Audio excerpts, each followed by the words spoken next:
अनंतकोटी ब्रह्मांड नायक श्री स्वामी समर्थ महाराज की जय। नमस्कार, श्री स्वामी शक्ती या चॅनल आपले सर्वांचे स्वागत आहे। बघा, उद्या 26 एप्रिल स्वामी समर्थ महाराजांची पुण्यतिथी आहे।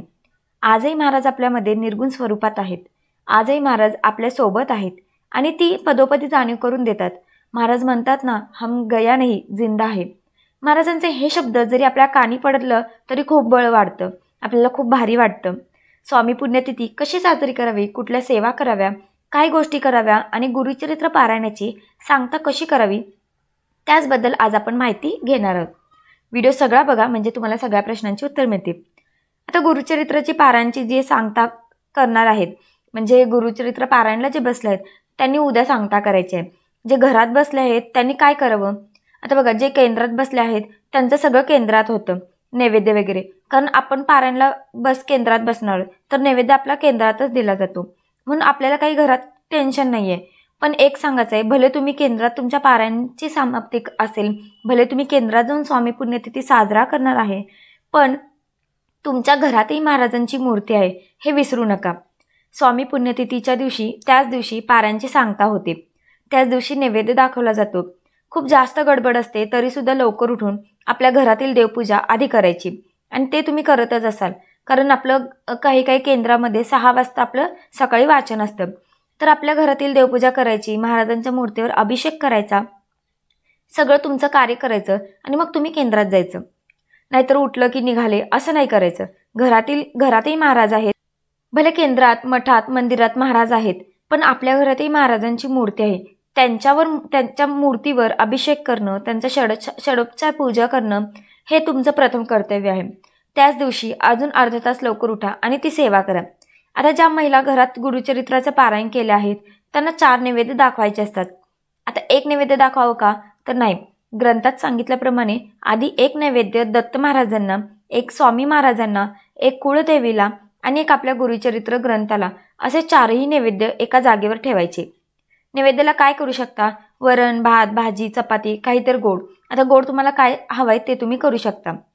आता महाराजांना पुरणपोळी आवडायची तर ते तुम्ही करू शकता, पुरणपोळीचा नैवेद्य दाखवू शकता, किंवा श्रावणी शेंगा, गुरुचरित्र ग्रंथामध्ये घेवड्याच्या शेंगा ज्याला आपण म्हणतो त्यांचा उल्लेख केला आहे, तर आवर्जून घेवड्याची भाजी आवर्जून नैवेद्याला ठेवा, ती पण महाराजांना आवडायची आणि गुरुचरित्र ग्रंथामध्ये त्याचा उल्लेख केला आहे।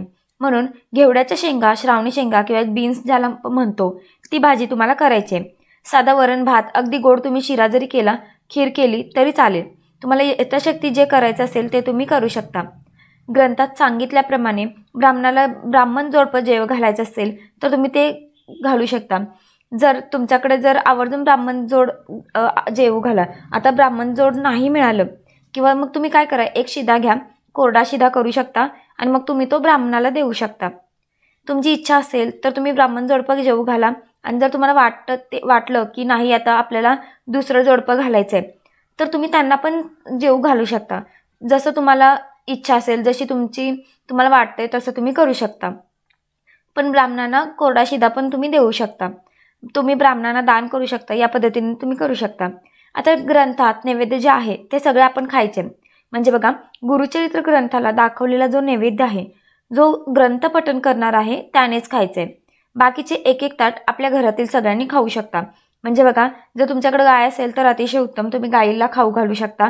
आता गायीची खूप अडचण आहे की आता काही ठिकाणी गाई नसते, मग अशा वेळी तुम्ही काय करायचं आहे, तुमच्या घरात, आता समजा मी गुरुचरित्राचं ग्रंथाचं वाचन केले, तर जो गुरुचरित्र ग्रंथाचा नैवेद्य आहे तो मीच खाणार आहे। मग जो एक ताट आहे, बाकीचे 3 ताट आहेत, तर ते कसं करायचं, एक मी माझ्या नवऱ्याला देईन, किंवा एक माझ्या सासूबाईंना देईन, किंवा एक माझ्या मुलीला देईन, असं तुम्ही करू शकता।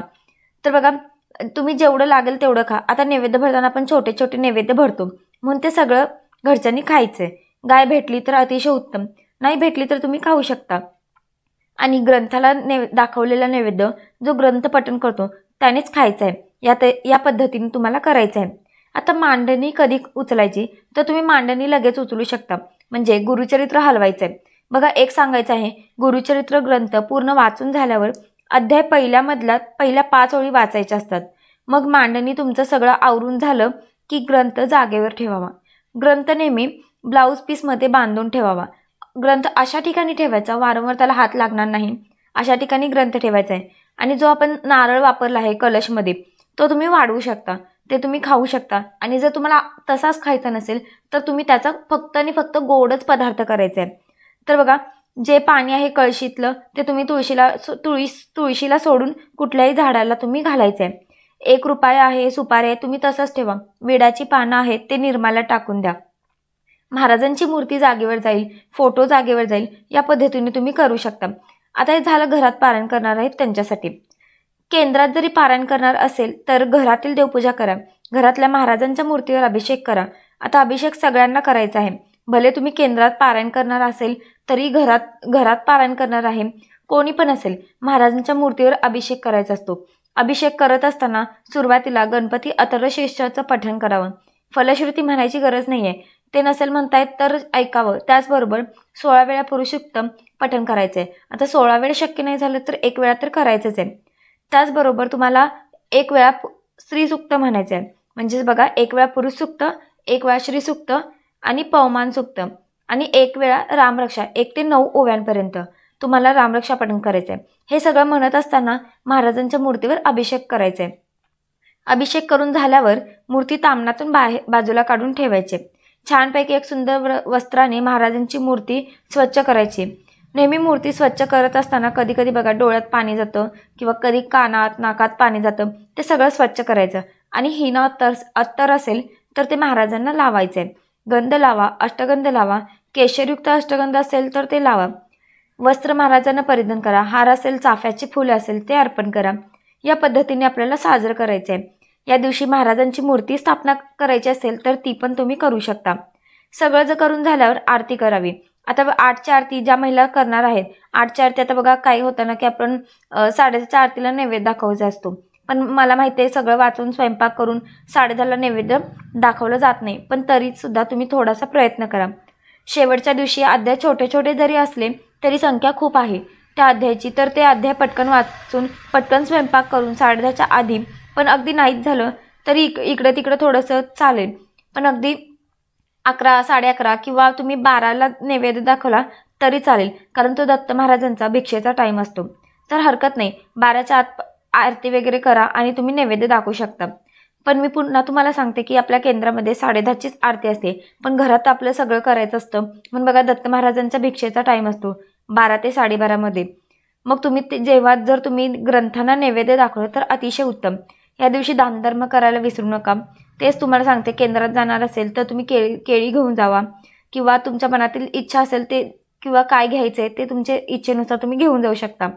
करता करविता महाराज आहेत, ते सगळं बघत असतात. कोण काय करतो, कसं काय करतो, त्या प्रत्येकाचा लेखाजोखा महाराजांकडे असतो. तर हा दिवस जरी न आवडणार आहे तरी सुद्धा आपल्याला साजरी करायची आहे, कारण महाराज या दिवशीच त्यांनी त्यांचा देह ठेवला होता. पण आजही ते आपल्या सोबत आहे. हम गया नहीं जिंदा है. या पदोपदी अनुभूती प्रत्येक स्वामी भक्ताला येते आणि जो श्रद्धेने सेवा करतो त्याला या गोष्टींची अनुभूती येतेच. तर चला, आजच्यासाठी इतकंच. झालेली सेवा मी महाराजांच्या चरणी रुजू करते आणि आजचा व्हिडिओ मी इथंच थांबवते. जर व्हिडिओ आवडला असेल तर व्हिडिओला लाईक करा, चॅनलवर नवीन असाल तर चॅनलला सबस्क्राईब करा. तोपर्यंत श्री स्वामी समर्थ.